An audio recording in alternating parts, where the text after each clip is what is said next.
Viagra findes i flere styrker, og mange tror bare, at mere er bedre. Men sildenafil er receptpligtig medicin, og din dosis fastlægges af lægen, ikke af dig selv. I de næste minutter får du det ærligt. Hvornår 100 mg giver mening frem for 50, hvordan og hvornår du tager den, hvad mad og bivirkninger betyder, og hvem der aldrig må røre den. Selvom videoen handler om 100 mg, er det vigtigt at starte et andet sted. Standard startdosis er 50 mg, ikke 100. De læge begynder næsten altid lavt, fordi rigtig mange får fuld effekt af 50 og med færre bivirkninger. Du må kun tage 1 tablet i døgnet, uanset styrke. At springe direkte til den høje dosis på egen hånd er både unødvendigt og risikabelt. Lad lægen bestemme, hvor du starter. Hvornår giver 100 mg som mening? Typisk først, hvis 50 mg ikke har givet nok effekt efter 2-3 reelle forsøg. 100 mg giver ca.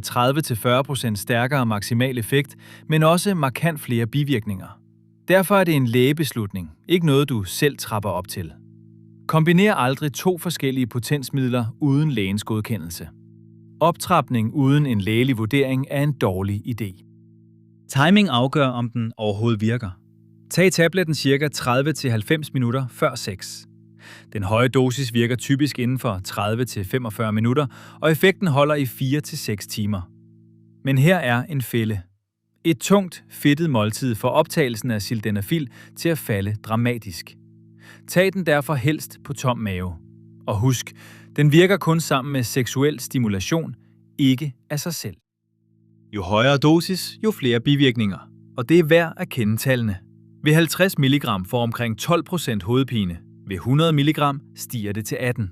Tilstoppet næse går fra 7 til 12%, og ansigtsrødme fra 9 til 14. Nogle oplever også et blåligt skær i synet.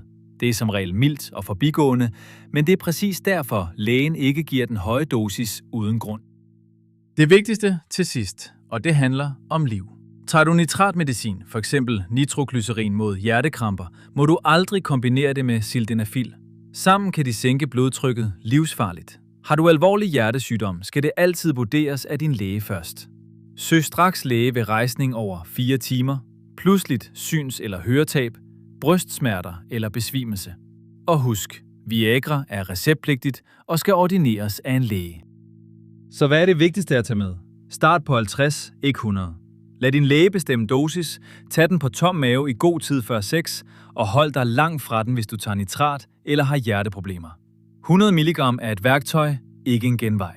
Vil du have hele den grundige dosisguide, finder du den på betterman.dk.